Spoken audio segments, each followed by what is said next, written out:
Daniel Palestran is a practicing physician and the founder of Sermo, an interactive online forum for doctors. With more than 115,000 members, he suggests that the motivation of the AMA to endorse the president's plan might have stemmed from a desire to keep their revenue stream from billing codes rather than representing the voice of the doctors. The codes, these billing codes, are known as CPT codes, current procedure terminology codes. And for someone who's not familiar with sort of the healthcare ecosystem, think about CPT codes kind of like ticker symbols are to Wall Street. So if you want to interact with the healthcare system, whether it's as a doctor, a hospital, or an insurance company, you have to use these codes. Dr. Palestrant says when the government first introduced the CPT codes, they entrusted them to the AMA because almost 100% of American physicians were members, and most of their revenue, about $20 million, came from membership dues.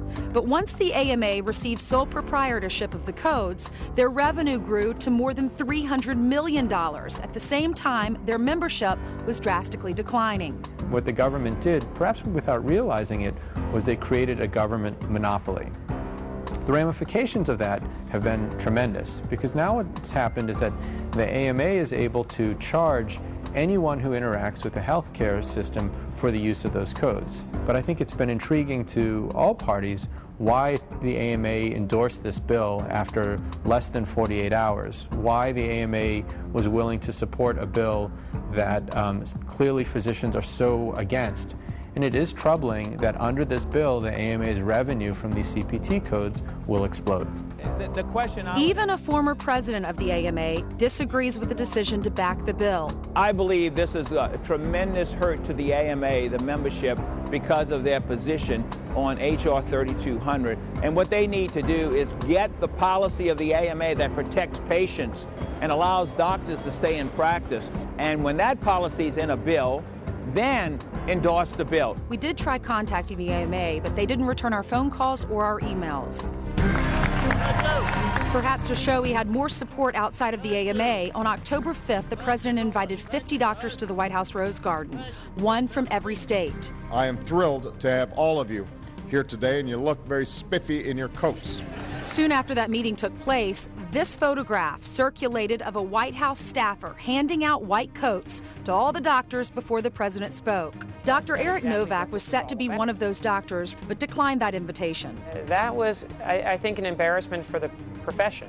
As someone who has been extremely involved both locally and nationally in terms of healthcare policy, I was pretty stunned that they didn't have an answer or did not know already that perhaps I was not exactly the right guy to be standing behind the president in support. Was totally stunned that the White House didn't even do the slightest bit of vetting, that apparently the staffers in the White House didn't even use Google. But some doctors aren't waiting around for a health care bill to change the way they practice medicine. One New York doctor says he's come up with a solution to treat the uninsured here in America. He calls it the $79 plan. Similar to a gym membership, a patient pays $79 a month and can come in here for unlimited checkups. Dr. John Mooney says his plan is a direct contract between the patient and the doctor and cuts out the bureaucracy of big insurance and pharmaceutical companies. We are able to provide 80% of people's medical care, medical needs, 80%. That's a huge number.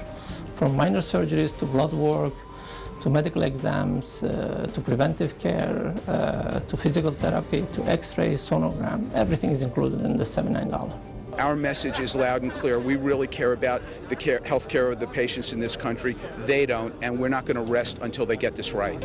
Now, that is an innovative plan. Now, coming up next, one woman describes her personal story of survival and how she believes that she owes her life to the current American healthcare system.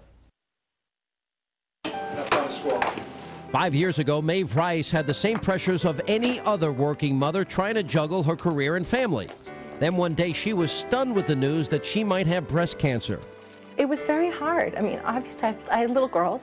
My oldest was just turned 8. My youngest was 6.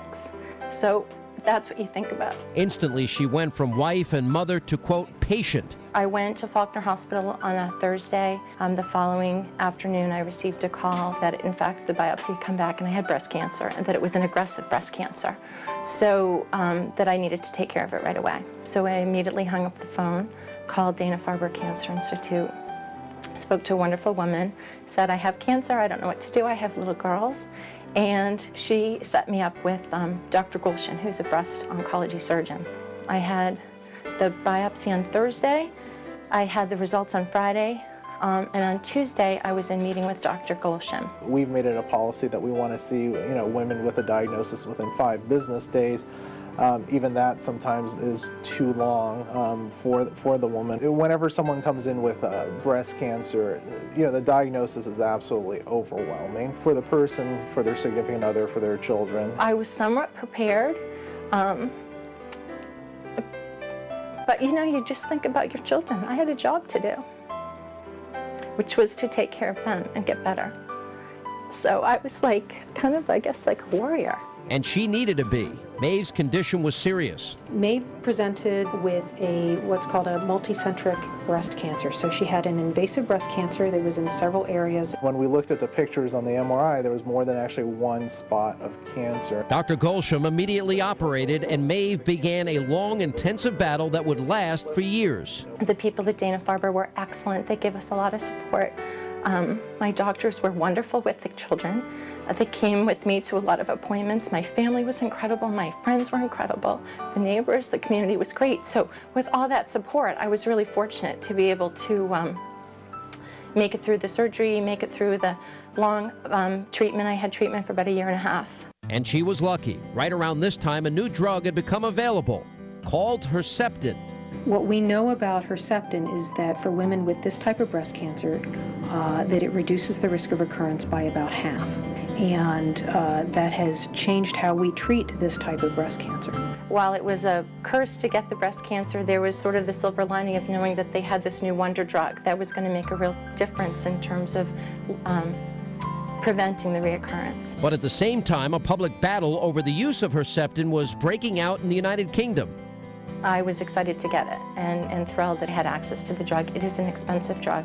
And while I was undergoing treatment, I was receiving all kinds of emails about women that were living in the UK who had the same kind of breast cancer I had, but weren't able to access the drug because of the drug cost and that their insurance wasn't taking care of it. It wasn't allowing them to receive that treatment, which was life-saving for them. The survival benefit in reducing the chances of this cancer coming back significantly by over 50% is a pretty amazing thing. And yes, it is an expensive drug, but it's a drug that's actually been proven. But the United Kingdom is home to the NHS, the world's largest publicly funded health service. And as Maeve was starting her Herceptin treatment, British women were fighting to get the government to pay for the drug. Anne-Marie Rogers became the public face of that fight. She sued the NHS after being diagnosed with the same kind of breast cancer as Maeve and being denied Herceptin treatment. So Anne-Marie took her fight to court and raised over $8,000 to buy the drug herself. As the case dragged on, breast cancer patients who badly needed the drug would show up at court in solidarity. Eventually, Anne-Marie prevailed, but sadly, she passed away last year. Thousands of women now benefit from the battle that Anne-Marie waged. But critics still say the government-run NHS system is flawed. Can't choose your doctor, can't choose your specialist in many cases. You can't choose where you go to. It rations. It tells me, as a cancer specialist, which drugs I can use and which drugs I can't. Oh, remember all the ladybugs on your land? 5 years later, Maeve is now doing well. Right now, she has no evidence that there's any cancer anyplace, and she's doing very well, and she actually has a very good long-term prognosis. Unfortunately, as she knows, I don't never get to tell her whether or not she's cured. But she worries about what could be coming down the line if the entire U.S. healthcare system is overhauled with a government-run system. What was amazing is that I was able to get to some of the best doctors in the world with a phone call and no wait.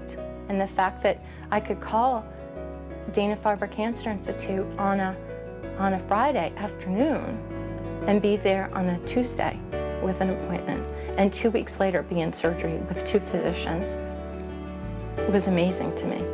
and it gave me a lot of hope. One of the major benefits is to come to a cancer center like this, where we do offer things that a lot of places in the country and around the world do not have. And most of the standards in cancer therapy comes from the United States, especially for breast cancer. When you see